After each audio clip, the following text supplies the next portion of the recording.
Мына Кудай буйрса оңолот деген ушул мына. Баткендин ишканаларында момду уже тукурилкалар уже пайда боло баштаптыр мына.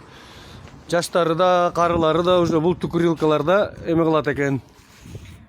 Мындай эшке түкүрбөйт, бул тукурилкада турабыз дейт мына түкүрүп коюп. Бул ишканада отурган бул балдар экен мына. Шу очередь күтүп турат, ушу тукурилка качан бошосо, аксакалдар кеткенден кийин анан биз барабыз деп бул жаштары ушу тукурилканы күтүп турушат азыр.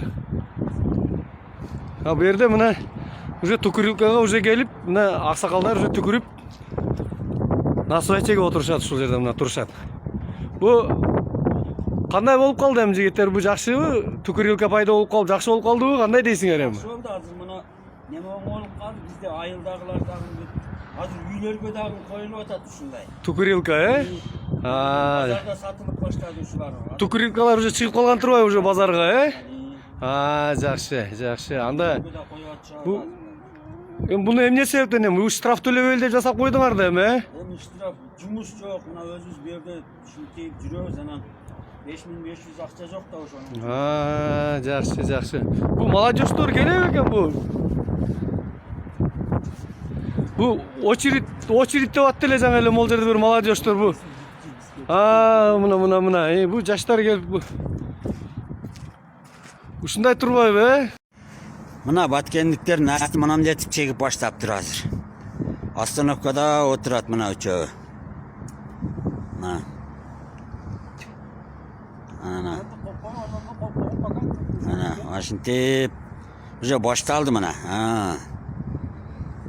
Да, очерет менен неме кылат экен. Вот толгондон кийин эмне кыласыздар акалар? Вот толуп калса. Ana толгондон кийин о яка апарат экен ana. Ana көрдүңүздөрбү ana? Тартип оңолуп атат мына баткендиктер. Огородуда ham түкүрбөйт экен, уже түкүрбөй баштаптыр огородуда дагы.